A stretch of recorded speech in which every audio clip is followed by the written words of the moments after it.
All right, I'm recording another post-read video, doing this back to back after Wolves of the Calla. I This is Ultimate Spider-Man by Bryan Michael Bendis. I've read. First of all, I'm going to start to cover more graphic novels and more comics on the channel. I used to read a ton, and then I kind of got off of it for a little bit. I talked about it more when I talked about the new Batman Volume 1 by Matt Fraction. But I've been getting back into it more recently, and I absolutely love it. So I'm going to be reading a bunch. And the film Spider-Man Brand New Day came out a few weeks ago. And so I've been revisiting a lot of the Spider-Man films. And so it gave me an itch to revisit the Ultimate Spider-Man comic run. I read the first trade paperback a while ago.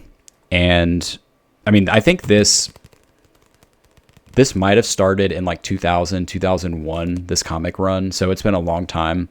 I think I probably read this way back in like '07, '08. I read this, the first trade paperback. It was like 6 issues, I'm wanting to say, and that was it. And I really liked it, but I am a DC Comics person first and foremost. So mostly what I read is DC. I haven't read a ton of Marvel.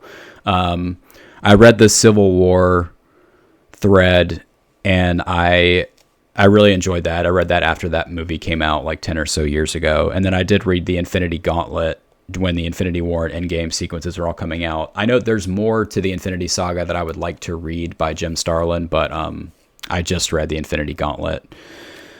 So I've read some. There's definitely more that I want to read.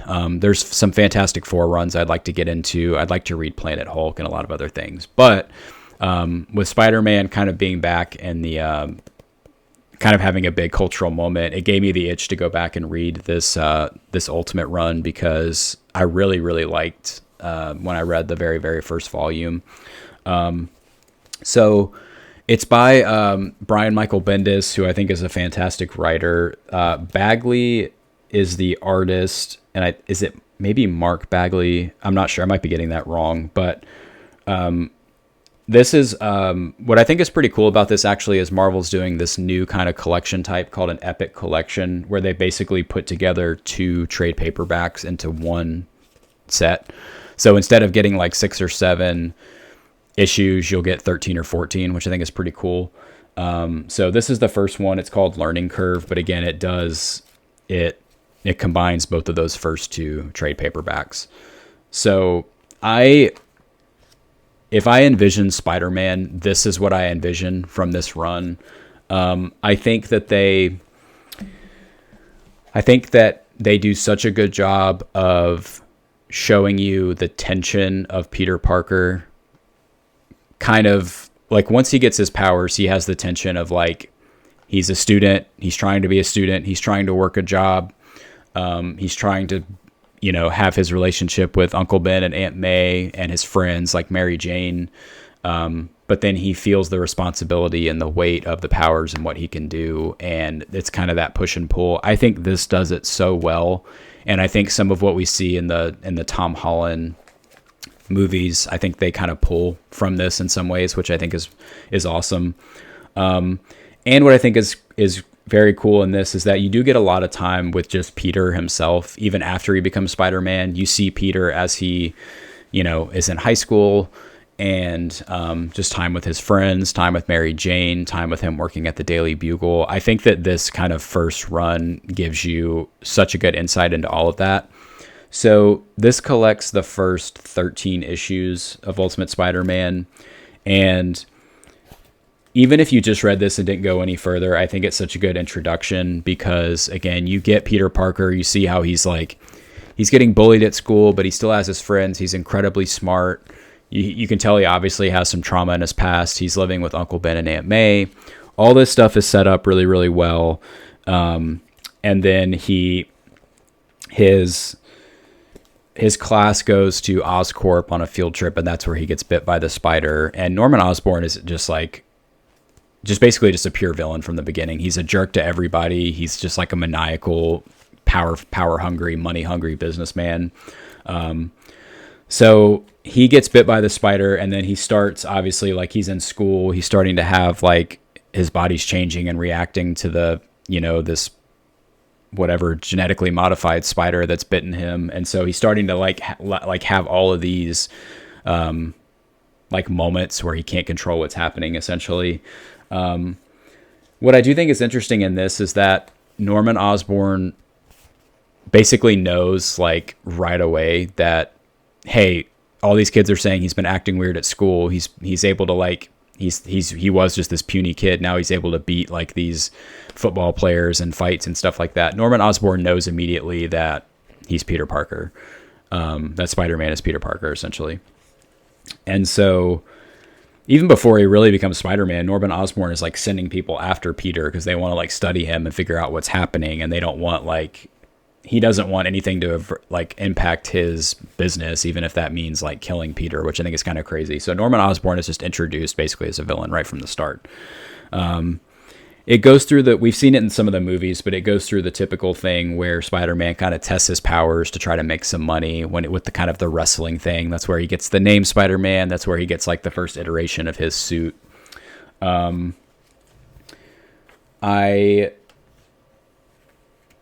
Norman, then when he realizes like basically Spider-Man or Peter is super powered now by this, he does it to himself, and then he's going to turn into Green Goblin. So there's an accident in Oscorp.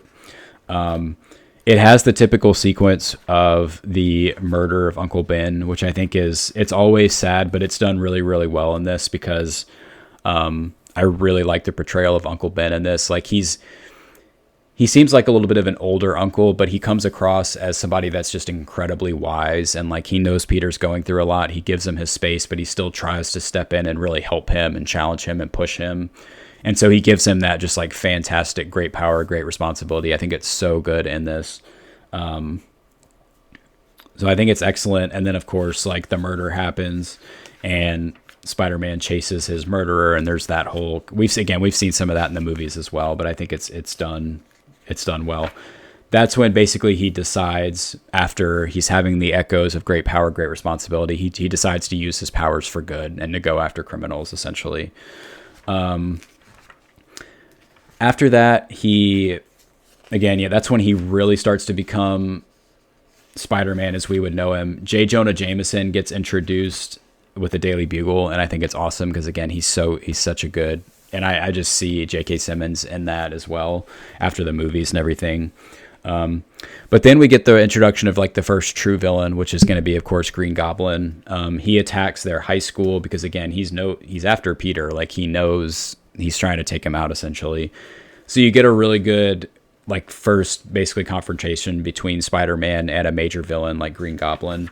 I will say that I didn't love the artistic look of Green Goblin.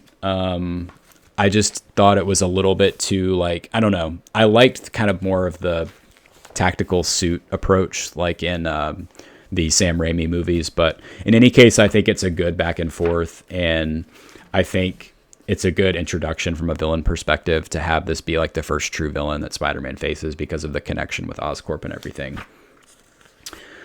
So Spider-Man beats him, but you get the indication that the Green Goblin is still alive, of course, and is going to come back. But for now, basically, Spider-Man wins it. And then it shifts forward. We see Spider-Man kind of doing more things. And then there's discussion of the Kingpin. So Peter Parker starts working at Daily Bugle, starts taking his famous pictures of Spider-Man, and basically there's discussion of people with Kingpin. Peter kind of has like a realization that like the criminal that murdered Uncle Ben maybe is like somehow, again, like Kingpin is involved in this kind of organized crime and wants to take him down, essentially. And so yeah, he starts to go after him because he's kind of being haunted by, again, the murder of Uncle Ben. At first, he bites off a little bit more than he can chew. He has a run-in with the enforcers, the Ox, Montana, and Crenshaw. Is that his name? Yeah, I think so. And basically, like, they have a fight with him. He essentially beats them, and then they tell him like where Kingpin is going to be, essentially.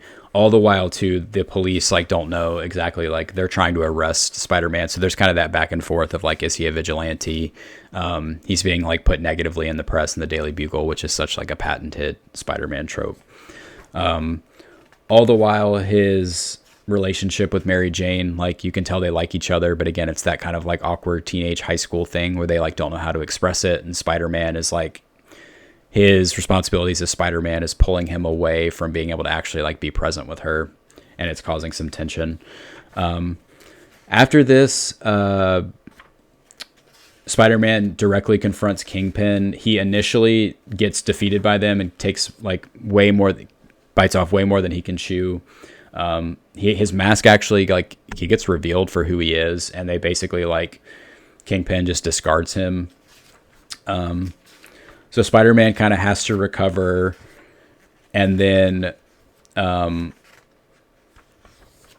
what Peter Parker ends up learning is that basically Kingpin has surveillance of everything, and so what he has to do is he has to basically try to go back and try to get the surveillance tapes of where his identity is shown, and then it proves that that Kingpin committed a murder, essentially. And so there's some fallout at the school after they were attacked, again, like with some of their friends. There's discussion of Spider-Man because he's like saved the school. He's become such like a big figure in the news. And then Spider-Man goes and he confronts Kingpin. He gets these tapes, destroys them. And then Electro also is introduced here as kind of like an associate with Kingpin, which I think is pretty cool. There's some really good fight sequences. I should just say in general that I like the art style. Like, again, when I picture Spider-Man, like this is what I picture. And I think it feels such like a comic book, right? Like, and I really like his suit and everything. And I think again, like the over dramatized portrayal of Kingpin, I think is really cool too, because again, that's how I picture him. And so Spider-Man takes Kingpin on. He defeats him. He's not arrested or anything, but he basically like gives a lot of this evidence that, basically essentially should help convict him directly in a murder. So Kingpin basically leaves having to walk away. Again, you get the implication that he'll be back, but it's kind of like Spider-Man was able to take him down for now, kind of a thing. And then the last issue I think is awesome. It's basically all about Peter Parker confessing to Mary Jane that he is Spider-Man. And this may have been like one of my favorite issues in the whole thing, just because I think it's such a good, it's just such a good interaction and back and forth. And him, again, having that struggle of he wants to protect people around him, because obviously his identity with Norman Osborn and with Kingpin has already become such a big thing, but he likes her so much that because being Spider-Man is taking away from him being able to be present with her and be with her, like he feels like he needs to tell her. And so her reaction is just so good. And yeah, I think that's just an excellent issue, and it's kind of a fun way to kind of like end this first collection. So overall, I thought this was absolutely excellent. Again, I love like the early issues of just seeing Peter Parker, of seeing him struggle after he's bitten with the spider and how he's trying to figure out what's going to happen. I think the Uncle Ben scene is fantastic, and you get really good tension with him and Aunt May and Mary Jane trying to just figure out this push and pull. Again, I think that power responsibility trope is so good. And then really good introduction to Green Goblin, good introduction to Kingpin, and him getting a job at the Daily Bugle, and now it feels like he's truly up and running as Spider-Man. So it also leaves off where it says the next issue is Doc Ock. So again, I have not read this far before. I'd only read the first 6 issues, so I'm really excited I'm going to get the next Epic collection and read through it. So excuse me, I'm very excited about that. And I would give this 5 stars. Such a good introduction to Spider-Man. When I think of Spider-Man and who he is as a character, this is what I think of. And so I thought it was excellent. The artwork is fantastic. Really good story arc to get introduced and kind of make you want to push forward and keep reading it. So yeah, that's Ultimate Spider-Man Volume 1, Learning Curve. It's Epic Collection Volume 1. which is called Learning Curve, and it's by Bryan Michael Bendis, and Bagley is the artist. So I would give it 5 stars. It's fantastic. I can't wait to keep reading it.